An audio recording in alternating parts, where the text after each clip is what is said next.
नमस्कार दोस्तों, हम फिर से लेकर आ चुके हैं आप लोगों के लिए शाम की सभी ताज़ा और बड़ी खबरें। वीडियो में आगे बढ़ने से पहले दोस्तों आपसे एक छोटी सी अपील करूंगा। हमने हमारा एक दूसरा यूट्यूब चैनल खोला है। ये सिर्फ इसलिए खोला गया है दोस्तों ताकि हम लोग आपको जो खबरें इधर नहीं बता पाते वो उस चैनल पर बता पाए, दिन भर की सच्ची और बिल्कुल सही खबरें। तो इस चैनल को जल्दी से सब्सक्राइब कर लीजिए, लिंक आपको डिस्क्रिप्शन में मिल जाएगी। और दोस्तों ये मत सोचिए कि हमने कर लिया, हम नहीं करते। ज़्यादा से ज़्यादा लोग इस चैनल को सब्सक्राइब करिए ताकि आप लोग तक सच्ची खबरें पहुंच पाएं। जो दिन भर की खबरें आप तक पहुंचती हैं वो सही नहीं होती। हम आपको उस चैनल पर पूरी खबरें दिया करेंगे, तो प्लीज़ इसको सब्सक्राइब भी कीजिएगा और ऑल नोटिफिकेशन पे घंटी भी दबाइएगा। चलिए अब बढ़ते हैं खबरों की ओर। बताया दोस्तों सबसे पहली जो बिग ब्रेकिंग निकल कर आ रही है, असदुद्दीन ओवैसी का भारतीय जनता पार्टी के ऊपर बड़ा हमला। बोले चुनावी फायदे के लिए छोड़ा गया बिल्किस बानो के रेपिस्टों को। वहीं पर अगली बड़ी खबर में हम आपको बताएंगे दोस्तों, तेलंगाना में प्रधानमंत्री नरेंद्र मोदी का भयंकर विरोध। जी हां, आपको बता दें केसीआर नहीं पहुंचे पीएम नरेंद्र मोदी को लेने, गो बैक मोदी के लगे नारे। वहीं पर अगली बड़ी खबर में हम आपको बताएंगे दोस्तों, फारूक अब्दुल्ला पहुंचे अखिलेश यादव से मिलने। बोले फिलहाल मुलायम सिंह यादव थे हमारे बहुत अच्छे मित्र, अखिलेश से की तीसरे फ्रंट की बात। वहीं पर अगली बड़ी खबर में हम आपको बताएंगे दोस्तों, जी दरअसल आपको बता दें रेप के आरोपियों को संस्कारी बताने वाले बीजेपी नेता के ऊपर जमकर गर्जी महुआ मोहित्रा। जी हाँ, टीएमसी की महुआ मोहित्रा ने लगाई बीजेपी की क्लास। वहीं पर अगली बड़ी खबर में हम आपको बताएंगे कन्हैया कुमार का बीजेपी के ऊपर बड़ा हमला। बोले हिंदुत्व कोई फेयर एंड लवली की क्रीम नहीं है जो हर किसी को बांटती फिर रही भाजपा की सरकार। वहीं पर अगली बड़ी खबर में हम आपको बताएंगे दोस्तों, राहुल गांधी ने मचाया तहलका। भारत जोड़ो यात्रा में दिख रहा राहुल गांधी का जलवा, बीजेपी को लगा बड़ा झटका। वहीं पर अगली बड़ी खबर में हम आपको बताएंगे आम आदमी पार्टी का बीजेपी के ऊपर हमला। बोले आने वाले समय में गुजरात में होगी आम आदमी पार्टी की सरकार, इस बार बीजेपी को उखाड़ फेंकेंगे। वहीं पर अगली बड़ी खबर में हम आपको बताएंगे दोस्तों, वीरदास। जी हाँ, स्टैंड अप कॉमेडियन वीरदास ने कर दी दोस्तों संघियों पर चढ़ाई। बोले ना ही यहाँ कोई आतंकवादी है ना ही पाकिस्तान का एजेंट। इसके बारे में बताएंगे क्या कुछ बोला है। तो सारी खबरें फटाफट अंदाज में देंगे, एक एक कर देंगे। फिलहाल चलिए बढ़ते हैं सबसे पहली और सबसे बड़ी खबर की ओर। दरअसल दोस्तों आपको बता दें असदुद्दीन ओवैसी का बीजेपी के ऊपर बड़ा हमला। बोले बिल्किस बानो के आरोपियों को चुनावी फायदे के लिए छोड़ा गया, बीजेपी करती है महिलाओं का अपमान। आपको बताते चले दोस्तों, बिल्किस बानो के दोषियों को छोड़ दिया गया है, जिसके बाद असदुद्दीन ओवैसी बीजेपी के ऊपर हमलावर हो गए। ओवैसी का कहना है कि भारतीय जनता पार्टी जानबूझकर उन आरोपियों को छोड़ा गया जिन्होंने बिल्किस के साथ दुष्कर्म किया था। आपको बता दें दोस्तों, बिल्किस बानो के साथ जिन 11 लोगों ने दुष्कर्म किया था उन लोगों को बकायदा फूल माला के साथ छोड़ा गया था। और ये बात असदुद्दीन ओवैसी चुनाव में उठा रहा है। ओवैसी ने कहा कि फिलहाल उधर बिल्किस बानो के आरोपियों को छोड़ दिया जाता है, इधर मोरबी कांड के उन तमाम आरोपियों को छोड़ दिया जाता है जिन्होंने 150 लोगों की जान ले ली, उसमें 2 बहुत ही ज्यादा छोटे और मासूम बच्चे भी थे। आपको बता दें दोस्तों, पुल हादसे के बाद मोरबी कांड में मोदी सरकार घिरी हुई है। गुजरात में अब की बार सबसे बड़ा मुद्दा मोरबी कांड बना हुआ है। मोरबी कांड को लेकर ओवैसी ने बीजेपी को घेर लिया। असदुद्दीन ओवैसी ने कहा कि प्रधानमंत्री नरेंद्र मोदी ने उस घड़ी कंपनी को पहले तो कॉन्ट्रैक्ट दिलवा दिया और उसके बाद उनके ऊपर कोई कार्रवाई नहीं हुई। अब तक वो खुले घूम रहा है। सिंपल सी बात ये है दोस्तों कि जिन लोगों के ऊपर ये आरोप लगा है वो लोग कहीं ना कहीं सोशल मीडिया पर भी आप देखिए कि कई वीडियो साझा किए गए। उस वीडियो में साफ साफ दिख रहा है कि पुल की कोई मरम्मत नहीं की गई, बाकायदा आप समझिए 2 करोड़ रुपए पानी में डालने का काम किया गया। एक ऐसी कंपनी को कॉन्ट्रैक्ट दे देना जिसको दोस्तों जिसने कभी पुल का काम किया ही नहीं, या फिर यूं कहते हैं कि जिसको दोस्तों पता ही नहीं है कि फिलहाल ये क्या होता है। और इसीलिए आप समझिए उसी घड़ी कंपनी को ये कहीं ना कहीं प्रोजेक्ट देना मोदी सरकार को भारी पड़ गया, क्योंकि इस वक्त दोस्तों सबसे बड़ा मुद्दा मोरबी कांड बना हुआ है जिसमें असदुद्दीन ओवैसी ने बीजेपी को घेर लिया है। फिलहाल चलिए बढ़ते हैं एक और अगली बिग ब्रेकिंग की तरफ। बता दोस्तों अगली जो बड़ी खबर निकल कर आ रही, तेलंगाना में पीएम मोदी का भयंकर विरोध, केसीआर नहीं पहुंचे पीएम मोदी को लेने। दरअसल दोस्तों ये पहली बार नहीं हुआ जब केसीआर ने पीएम मोदी का विरोध किया हो। इससे पहले भी आपको याद होगा जब पीएम मोदी पहुंचे थे तेलंगाना तो केसीआर ने पल्ला झाड़ते हुए उनसे पल्ला झाड़ लिया था और केसीआर नहीं पहुंचे थे।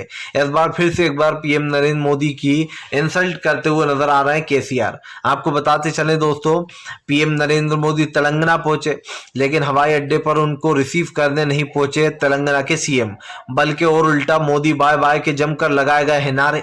आपको बता दें, पीएम नरेंद्र मोदी के विरोध में तेलंगाना में मोदी बाय बाय के नारे लगाए गए। इसी के साथ साथ डिमोनेटाइजेशन का मामला उठाया गया। दरअसल दोस्तों, नोटबंदी को 7 साल हो चुके हैं। प्रधानमंत्री नरेंद्र मोदी ने कहा था कि अगर काला धन ना आए तो मुझे फांसी पर चढ़ा देना। अफसोस की बात यह दोस्तों, ना ही काला धन आया और ना ही नरेंद्र मोदी जी ने अपनी वो जो प्रवचन दिया था वो पूरा किया। दरअसल दोस्तों, डिमोनेटाइजेशन इस देश के लिए गले की फांस बन गया।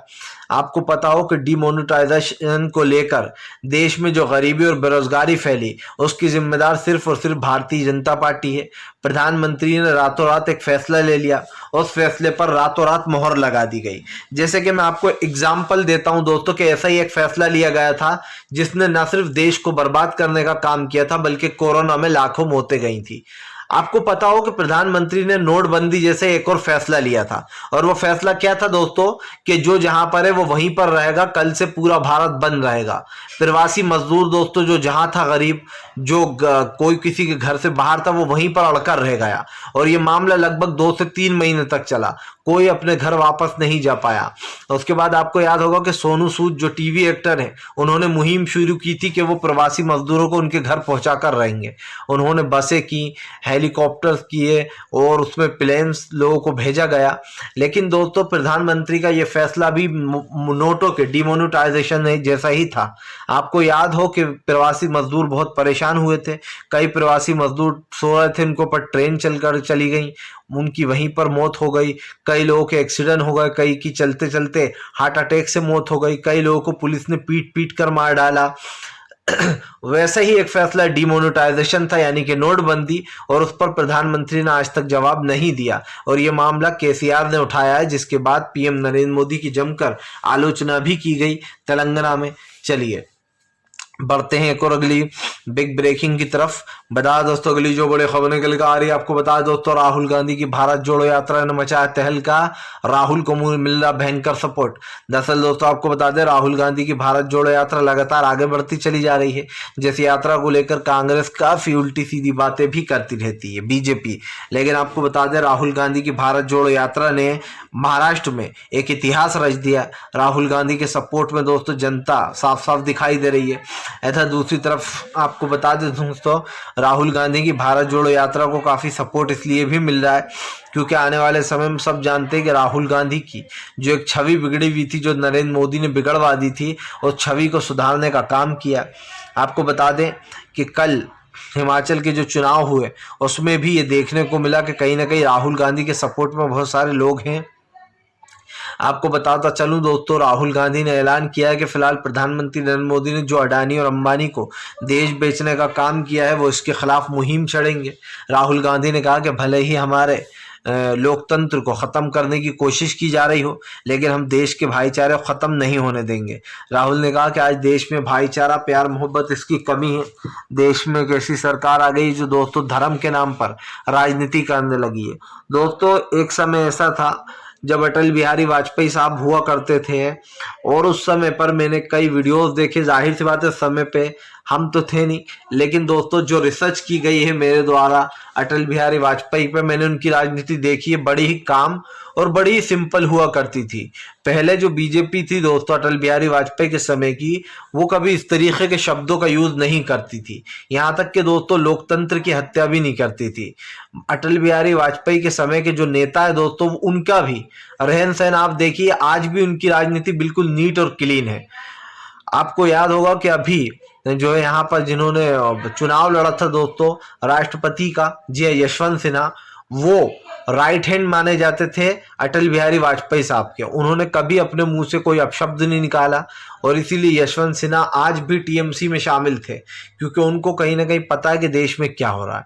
यशवंत सिन्हा के साथ साथ दोस्तों आपको याद हो कि अभी नितिन गडकरी ने हाल ही में मनमोहन सिंह साहब की तारीफ की और कहा कि अगर मनमोहन सिंह साहब नहीं होते, उन्होंने देश के लिए बहुत कुछ किया, अगर मनमोहन सिंह साहब नहीं होते तो देश बर्बाद हो गया होता। और ये बात सच्ची है दोस्तों, ये बात सच्ची है कि जो नितिन गडकरी ने बोला है वो 16 आने सच है कि मनमोहन सिंह साहब ने दोस्तों अगर आर्थिक नीतियों को लेकर सुधार नहीं किए होते तो दोस्तों देश की अर्थव्यवस्था चौपट हो गई होती, देश अब तक बर्बाद हो गया होता।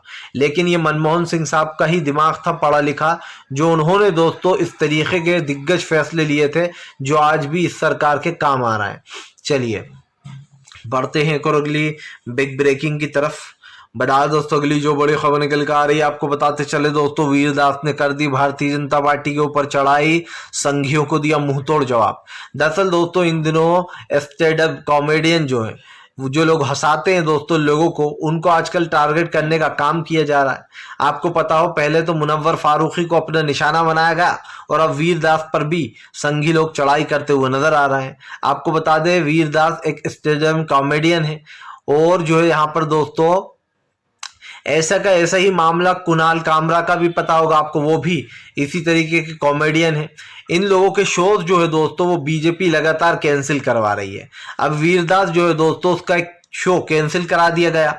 आपको बता दें ये शो को कैंसिल कराने के बाद वीरदास ने एक वीडियो शो से पहले वायरल कर दिया, जिसमें वीरदास कहते हुए नजर आ रहे हैं, संघियों को मुंहतोड़ जवाब देते हुए नजर आ रहा है और कह रहा है यहाँ ना कोई आतंकवादी है और ना ही पाकिस्तान का कोई एजेंट है।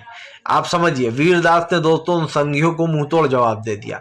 आपको पता हो कि एक बार वीरदास ने एक बयान दिया था बाहर जाकर, अमेरिका में उनका शो था और शो में वीरदास ने एक बात बोली थी, बस तब से ही इन संघियों को मिर्ची लग गई।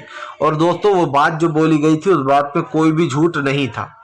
वीरदास ने कहा था कि मैं एक ऐसे देश से आता हूँ जहां पर दिन में तो लड़कियों की पूजा होती है लेकिन रात को उनका रेप कर दिया जाता है। मैं एक ऐसे देश से आता हूं जिस देश के दो चेहरे हैं।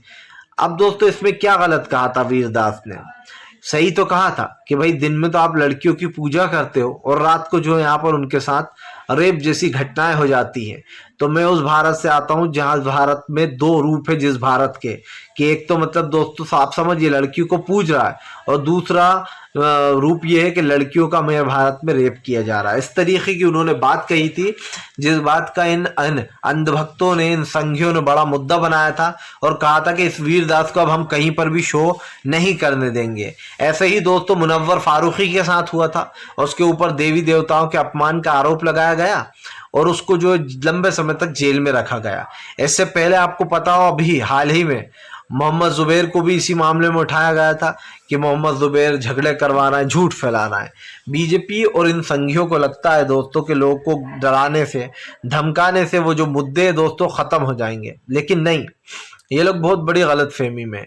इस देश की जनता तब तक बोलती रहेगी जब तक कि ये देश है, तब तक के दोस्तों आखिरी सांस है, लोगों की जान में जान है, तब तक वो बोलते रहेंगे। अगर आप में हिम्मत नहीं है बीजेपी वालों में या संघियों में तो वो सुनना बंद कर दें। फिलहाल चलिए बढ़ते हैं एक और अगली बिग ब्रेकिंग की तरफ। बता दोस्तों अगली जो बड़ी खबर निकल कर आ रही है आपको बता दें, आम आदमी पार्टी का बीजेपी के ऊपर बड़ा हमला। बोले फिलहाल दिल्ली को कूड़े का ढेर बनाकर बीजेपी लोगों से बेशर्मी से मांग रही वोट, नहीं करेगी जनता सपोर्ट। आपको बता दें दोस्तों इन दिनों दिल्ली में एमसीडी चुनाव की धूम है, जहां एक तरफ आम आदमी पार्टी ये आरोप लगा रही है कि बीजेपी कूड़े के ढेर लगा चुकी है, तो वहीं दूसरी तरफ बीजेपी जो है केजरीवाल को निकम्मा, डरपोक और जो है यहाँ पर दोस्तों कामचोर बता रहा है, डीएनडी बता रहा है। अब इस चीज को लेकर घमासान मचा हुआ, जिसके बाद केजरीवाल बीजेपी के ऊपर हमलावर हो गए। अरविंद केजरीवाल ने बीजेपी को घेरते हुए कहा कि फिलहाल एमसीडी के करोड़ों रुपए बीजेपी डकार गई है और यहाँ के जो काम करने वाले कर्मचारी हैं वो बहुत ज्यादा अफसोस में है, क्योंकि उनको उनका जाहिर सी बात है दोस्तों पैसा मिल ही नहीं पा रहा है। वो बेचारे जो काम करने के लिए आए हैं, जो नौकरी के लिए यहाँ आए थे, उनको दोस्तों उनकी सैलरी ही नहीं मिली। आप समझिए, जिसको लेकर अरविंद केजरीवाल लगातार बीजेपी के ऊपर हमलावर हो गए। केजरीवाल ने भारतीय जनता पार्टी को घेरते हुए कहा कि फिलहाल आज जिस तरीके से दिल्ली बर्बाद हुआ है वो दुनिया देख रही है कि यहाँ पर कचरा ही कचरा फैला दिया गया है और बीजेपी ने सारे कर्मचारियों के पैसे भी उड़ा लिए हैं। इसी के साथ साथ आपको बताता चलूं दोस्तों, भारतीय जनता पार्टी के ऊपर जमकर गरजते हुए नजर भी आए और काफी चीजें बोलते हुए भी नजर आए हैं यहाँ पर।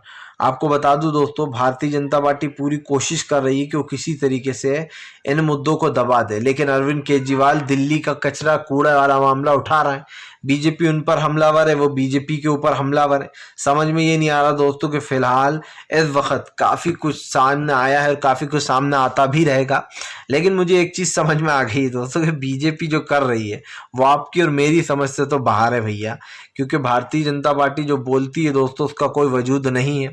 और इस चीज़ को लेकर आपको भी पता होगा कि कई बार कई मुद्दों में बीजेपी गलत साबित हो जाती है, लेकिन बीजेपी माफ़ी नहीं मांगती देश से। और इसीलिए आम आदमी पार्टी ने साफ कहा है कि फिलहाल इस बार दिल्ली में आम आदमी पार्टी की सरकार आएगी, क्योंकि जनता हम पर भरोसा कर चुकी है, जनता हमें जो है यहाँ पर वोट देगी। तो ये चीज़ तो सच है दोस्तों कि फिलहाल केजरीवाल ने दिल्ली में काम अच्छा किया, उनको सपोर्ट भी मिलता है लोगों से, और इसीलिए कहीं ना कहीं वो बीजेपी के ऊपर हमलावर भी हैं। चलिए बढ़ते हैं एक और अगली बिग ब्रेकिंग की तरफ। बता दोस्तों अगली जो बड़ी खबर निकल कर आ रही, फारूक अब्दुल्ला ने अखिलेश यादव से की मुलाकात, बोले मुलायम सिंह यादव थे हमारे बहुत अच्छे मित्र। आपको बता दें दोस्तों, फारूक अब्दुल्ला और मुलायम सिंह यादव एक ही टेबल के पास बैठा करते थे आगे पीछे, और इन दोनों की दोस्ती काफ़ी चर्चा में भी थी। अब मुलायम सिंह यादव इस दुनिया में नहीं रहे दोस्तों, वो इस दुनिया से जा चुके हैं, काफ़ी एज्ड हो गए थे वो। उसके बाद दोस्तों अब अखिलेश यादव से मुलायम सिंह यादव फारूक अब्दुल्ला ने मुलाकात की और अखिलेश से काफ़ी बात हुई। हालांकि फारूक अब्दुल्ला ने कहा कि वो अखिलेश से इसलिए मिलने आए थे क्योंकि मुलायम सिंह यादव बहुत अच्छे मित्र थे और वो अखिलेश का हालचाल पूछने आए थे, क्योंकि जाहिर सी बात है फादर के जाने के बाद अखिलेश यादव काफ़ी अकेले पड़ गए, जिसके बाद ये सारा मामला निकल कर सामने आया। अब हम आपको एक चीज़ बताते हैं दोस्तों, सब जानते हैं कि फ़िलहाल जो चल रहा है ख़ास करके देश में, वो एक बहुत बड़ा मुद्दा है, बहुत बड़ा एक टॉपिक है। प्रधानमंत्री नरेंद्र मोदी और ख़ास कर ये तमाम मीडिया दोस्तों इस वक्त सिर्फ एक ही खबर चलाती है, और वो खबर होती है बीजेपी की तारीफ के बारे में। आपको बता दें फारूक अब्दुल्ला ने कहा कि अखिलेश से मिलकर हमने तीसरे फ्रंट के बारे में भी चर्चा की कि तीसरे फ्रंट पर क्या होगी बात।